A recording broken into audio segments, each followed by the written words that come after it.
Warm greetings from the Bishkek from Kyrgyzstan. My name is Rustam Ibrahimov.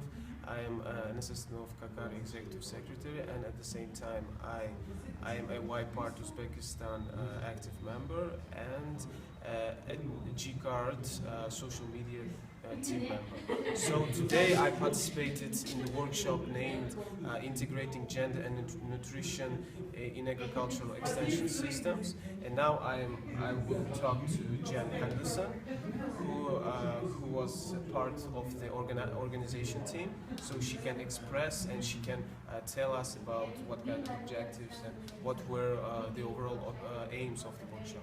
So hello, how are you? Hello. Thank you. It's my pleasure to be here.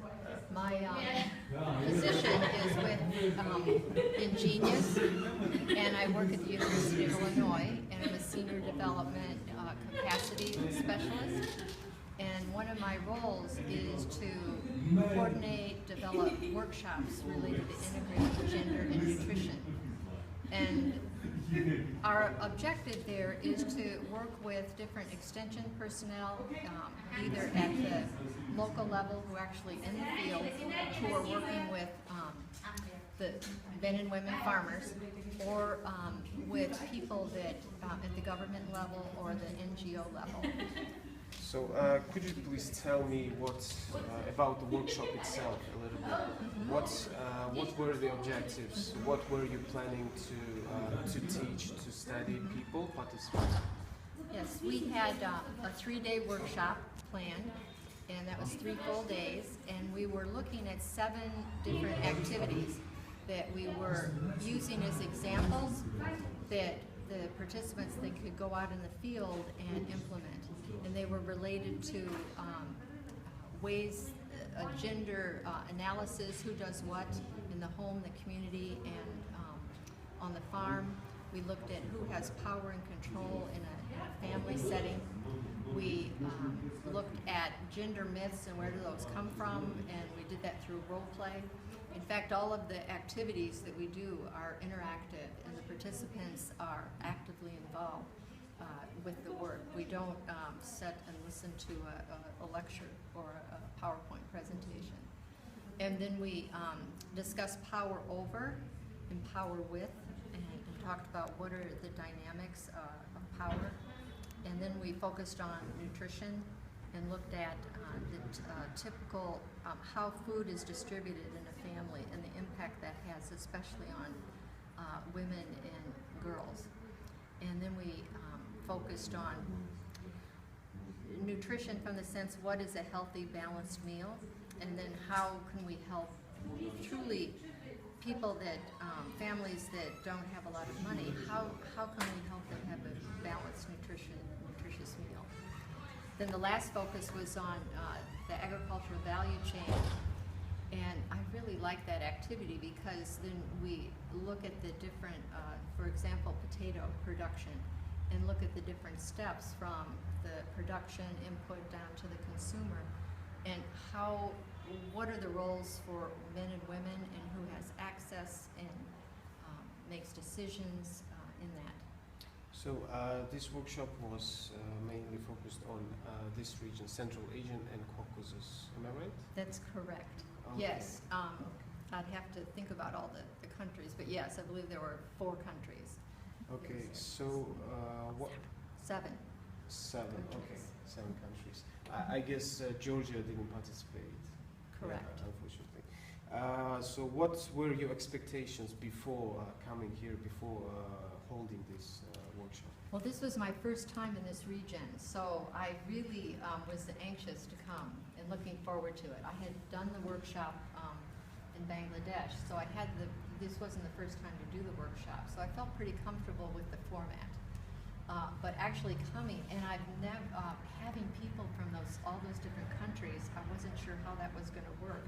And also, because I knew they wouldn't necessarily know each other, and the number, that made me a little nervous, the 37 people, because everything we do is so interactive. And I wasn't sure how I was going to manage everything and make sure everyone has a voice and can share. But my expectations were exceeded. Yeah, about that. The participants did a wonderful job. Yeah, personally, I was also a part of the workshop. So, from my perspective, from the perspective of the participants, it was really great. So, thank you again. And today was the third day of the workshop, the final day of the workshop. And can you just name one impression of yours personally, which can identify the workshop's progress or success or failure? I think for me the interaction among the participants was really significant and a major outcome. And of course, each of them come with different expectations and levels of knowledge about gender nutrition. But I think talking with their colleagues, interacting, thinking about the material, they were constantly moving around and interacting with different group members. So I think that to me was the impression, hopefully, that they left with too, that there is, that they now have a cadre, a network of professionals they can reach out to, and hopefully will continue that. Okay, so coming here, I guess the most important question will be, what are the follow-up actions? What do you plan? So we held the workshop, and what are the next steps? Part of when I do the workshops, that's really important to me, because that's the whole now what, and then the so what part. That we spent 3 days together, that's nice, everyone had a good time and we learned, but it just can't end there, because that really has no, how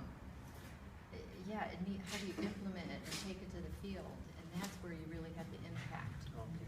You can have immediate impact here, but the long term. So the follow-up activities, we've asked each participant to identify an activity they would like to implement from the workshop, one of the 7. But then hopefully also through some of the other organizational ties to continue working together and planning other trainings. And I've already heard that some are going back to train their staff, which is really encouraging. Okay, so thank you once again for your contribution, for your huge contribution.